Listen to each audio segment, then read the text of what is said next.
साले साहब, आदमी कितना भी बड़ा क्यों ना हो, अपनी बहन बेटी के दरवाजे के सामने आकर उसका सर झुक ही जाता है। दुआ सलाम ना सही, अंदर आकर जलपान तो करते जाइए। हम इस वक्त बहन के भाई नहीं, पंचायत के सरपंच है।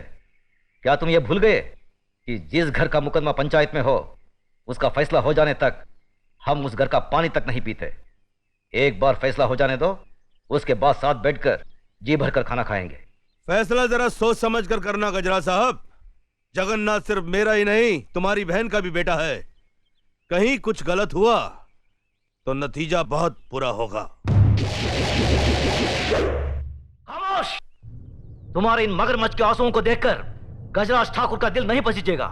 अगर तुमने गलती की है तो सजा जरूर मिलेगी। ठाकुर साहब, इस पर गलत इल्जाम लगा है। आप तो मुझे जानते हैं, जिंदगी में कभी कोई गलत काम नहीं किया मैंने। ये तो मेरा ही भाई है, एक ही माँ के पेट से पैदा हुए हैं हम। रावण और विभीषण भी तो एक ही माँ की पेट से पैदा हुए थे। ये तुम्हारा भाई है तो ये जरूरी नहीं कि ये गलती नहीं कर सकता। ठाकुर साहब, क्षमा कर दीजिए। पहली बार क्षमा करने का मतलब है दूसरी बार गलती करने का मौका देना, यही ना मुनीम जी? हाँ मालिक, 100%। कल पंचायत में फैसला होगा। ठाकुर साहब, एक बार और सोचिए। गजराज ठाकुर ने एक बार कहा तो समझ लेना 100 बार कहा। लेकिन मालिक,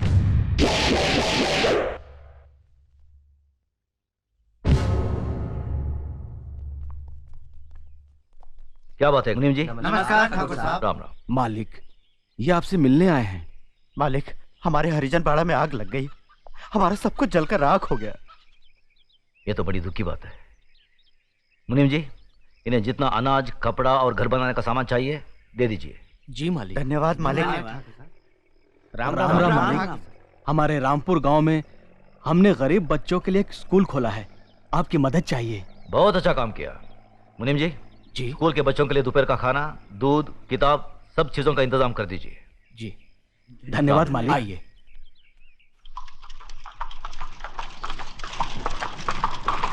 अरे मुनो आ रही है। धनराज। जी बाबूजी। तुम्हारी बुआ आ रही है, उनके बैठने का इंतजाम कराओ। जी बाबूजी।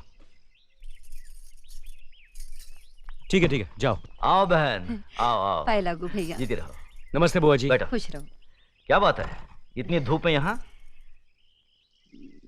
भैया वो कल पंचायत है। मालूम है। मुजरिम मेरा बेटा जगन्नाथ है। वो भी मालूम है। फैसला आप ही सुनाने वाले हैं। आप मेरे सगे भाई ना होते हुए भी मेरी परवरिश एक सगी बहन की तरह की। मेरी डोली को कांधा दिया और एक मां बनकर मेरी गोद भराई की रस्म पूरी करके आपने मेरी झोली खुशियों से भर दी। आज उन सारी खुशियों का दारोमदार आपके फैसले पर है भैया। जगन्नाथ अभी नादान है भैया, अच्छे बुरे की उसे समझ नहीं है। उसकी नादानी, नासमझी और बचपने को देखते हुए उसकी इस भूल को आप क्षमादान कर सके तो मैं।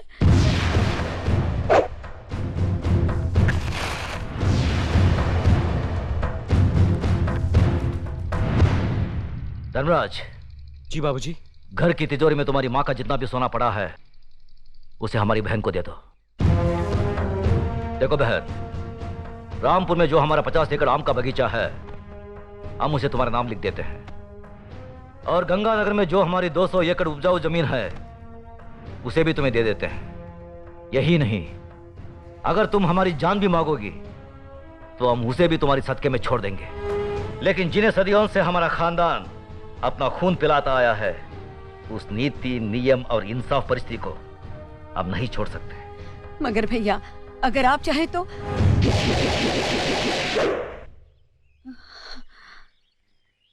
मैं जानती थी भैया कि आप अपने उसूलों और खानदान की आन से नहीं हटेंगे। मैं तो सिर्फ अपने आप को तसल्ली देने आई थी कि अगर मैं आकर आपसे विनती करती तो शायद आप अपना फैसला बदल देते। अपनी औलाद के मामले में माँ बहुत स्वार्थी होती है। अगर मुझसे कोई भूल हो गई हो तो माफ करना भैया।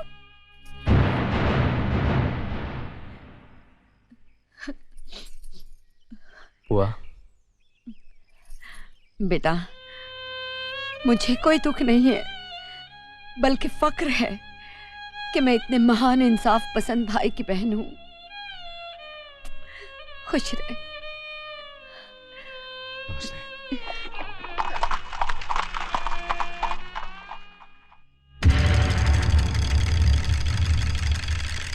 अरे रामू, जल्दी से बग्घी तैयार कर, ठाकुर साहब पंचायत के लिए निकल रहे हैं।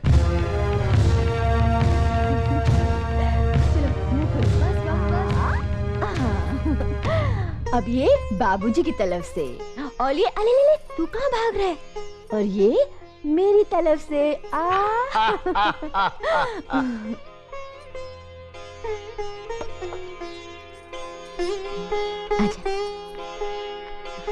बाय लव बाबूजी। खुश रहो। अर्जुन और नकुल के लिए तुम्हारा प्यार देखकर हमारा दिल बाग बाग हो गया। अपनी भाभी से कोई देवर इतना प्यार कहाँ पाता है? बाबूजी, देवर भी तो भाभी के बच्चे ही होते हैं। वाह बहू वाह, कितनी ऊंची बात कही। सदा सुखी रहो। धर्मराज बेटे, हम बहुत भाग्यवान हैं जो हमें देवी जैसी बहू मिली। बेटे एक बात याद रखना, जब भी तुम घर से बाहर जाओ, बहू के हाथ से दही शक्कर जरूर खा के जाना, शुभ होता है। जी बाबूजी। चलो।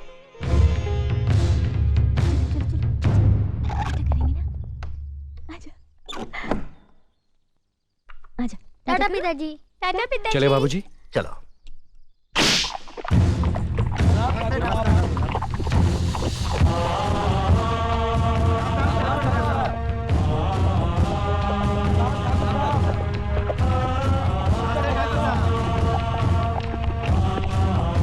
साले साहब रुकिए रुकिए रुकिए। साले साहब, आदमी कितना भी बड़ा क्यों ना हो, अपनी बहन बेटी के दरवाजे के सामने आकर उसका सर झुक ही जाता है। दुआ सलाम ना सही, अंदर आकर जलपान तो करते जाइए। हम इस वक्त बहन के भाई नहीं, पंचायत के सरपंच है।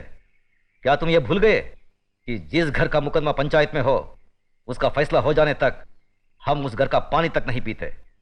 एक बार फैसला हो जाने दो, उसके बाद साथ बैठकर जी भरकर खाना खाएंगे। फैसला जरा सोच समझ कर करना गजरा साहब। जगन्नाथ सिर्फ मेरा ही नहीं, तुम्हारी बहन का भी बेटा है।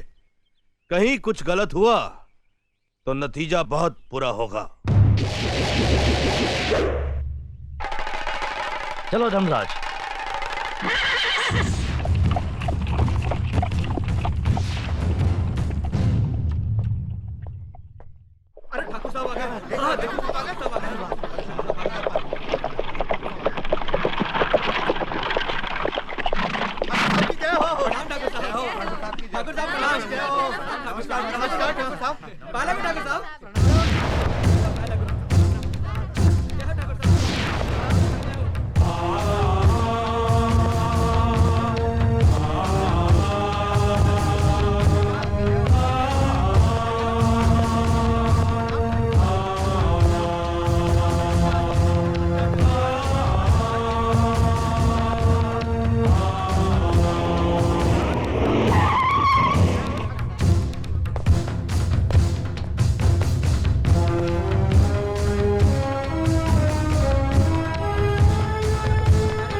मालिक, मेरी बेटी लकड़ियां चुनकर आ रही थी। रंजीत सिंह के बेटे जगन्नाथ ठाकुर ने इसकी इज्जत लूट ली। हम गरीब हैं, इज्जत के सिवा हमारे पास कुछ नहीं है। अब कौन इससे शादी करेगा? अब कौन इसका हाथ थामेगा? आप न्यायमूर्ति हैं, आप ही फैसला कीजिए मालिक।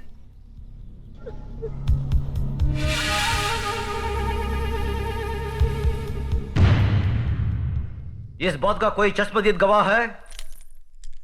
मैं हूँ मालिक। तुम्हारा पायल से कोई रिश्ता है? जी हाँ, मैं इसकी काकी हूँ। तो फिर तुम्हारी गवाही नहीं मानी जाएगी।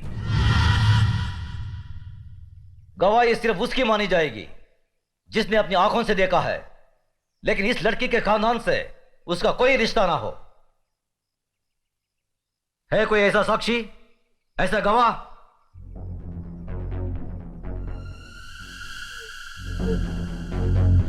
मैं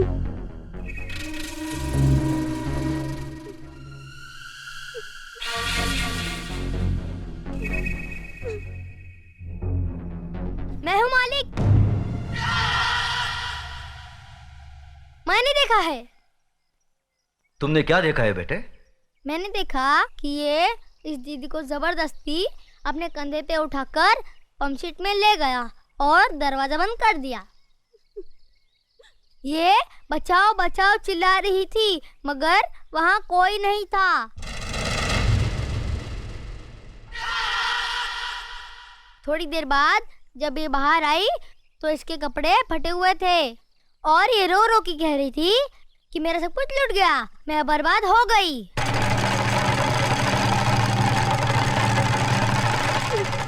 जगन्नाथ, कमीने कुत्ते, तूने इन गरीबों को क्या समझा है? ये वो गरीब मजदूर हैं जिनके खून पसीने की बरकत से हमारी धरती पर हरियाली जागती है। हमारे सर पर जमींदारी का ताज इन्हीं गरीबों की बदौलत है, जिसके बदले में उन्हें 2 वक्त की रोटी 2 गज की चादर मिलती है। और तूने उसी चादर में घुसकर इस गरीब की इज्जत लूट ली। फिर तुझ में और जानवर में क्या फर्क रहा? मुनीम जी, देवी माँ के मंदिर से सिंदूर ले आओ। जी मालिक। पायल, तुम इधर आओ। जिन हाथों से मजबूर करके इस कमीने ने तुम्हारी इज्जत लूटी, आज ये उन्हीं हाथों से तुम्हारी मांग भरेगा, तुम्हें अपनी पत्नी बनाएगा। ये हमारा फैसला है। गजराज, अपना फैसला बदल दे। आंखें मत दिखा। ये नीच जिसके पांव अगर मेरी हवेली के फर्श पर पड़े तो फर्श गंदा हो जाए, इस 2 टके की लड़की को तुम मेरे घर की बहू बना रहे हो। तो नहीं जानता, जमींदारों में तो ऐसी बातें होती ही रहती हैं। मजदूर औरतों और मालिकों के बीच में ऐसे खेल तो अक्सर होते रहते हैं। कोई अपनी बीवी नहीं बनाता उन्हें। खामोश! मजदूर औरतों की इज्जत जमींदारों के बाप दादाओं के कोई जागीर नहीं होती जिसे वो अपनी मनमानी करे, रोन दे, कुचले। इज्जत इज्जत होती है, चाहे वो किसी ठाकुर की बेटी हो या किसी मजदूर की। पागल हो गया तू? तुझे इंसाफ करने की अकल नहीं है। तेरा अंजाम बहुत बुरा होगा गजराज।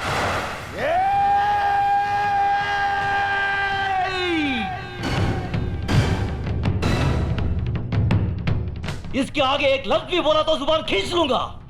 तेरी औकात मेरे सामने खड़े होने की भी नहीं है और तू मुझे ललकारता है। गजराज ठाकुर ने कभी किसी अंजाम की परवाह नहीं की। अगर परवाह की है तो सिर्फ अपनी आन, इंसाफ, अखलाक और ईमान की। इस लड़की की जन्मजात नाम इसकी कोई अहमियत नहीं है हमारी नजर में। अहमियत है तो सिर्फ इसकी इज्जत, इसकी पवित्रता की। जगन्नाथ, मांग भर इसकी। गजराज!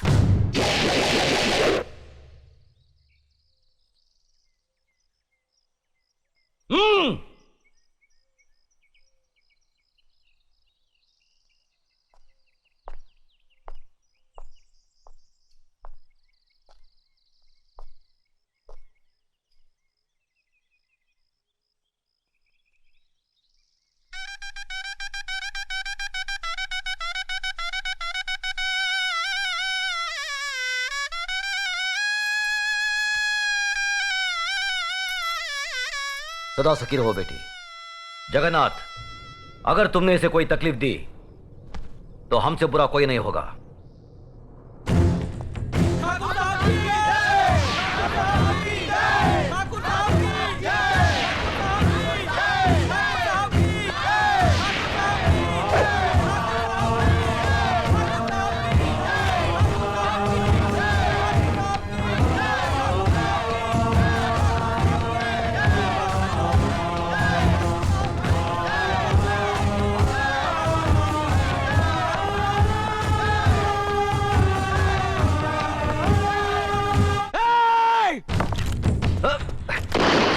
नहीं धर्मराज, नहीं। अपनी बुआ की बात गुजारना तुम्हारा धर्म नहीं है। बाबूजी, बाबूजी! भैया! मेरे भाई को मार डाला। मेरे देवता समान भाई को मार डाला। ये क्या किया तुमने? ये कैसा अनर्थ किया?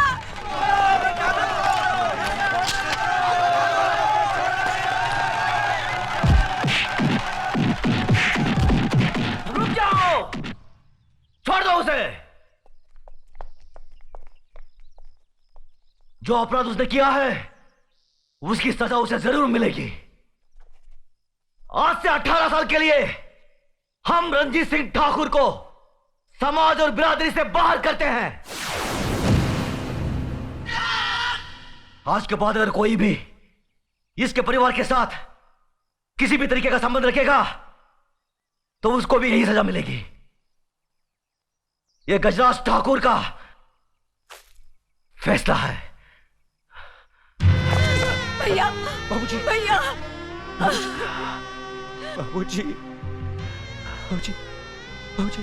धर्मराज, न्याय करने वालों के लिए रिश्ते और जज्बात कोई मायने नहीं रखते। बेटे, जान चली जाए पर आन ना जाने पाए। जान देकर जो आन की रक्षा करता है वही न्यायाधीश इंसाफ के आकाश की बुलंदी को छूता है।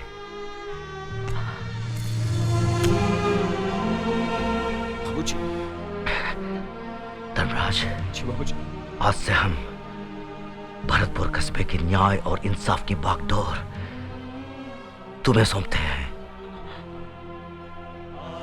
याद रखो बेटे, जिस दिन भी तुमने अनजाने में भी गलत फैसला किया तो समझ लो वही दिन तुम्हारी जिंदगी का आखिरी दिन होगा। बाबूजी बाबूजी भैया बाबूजी।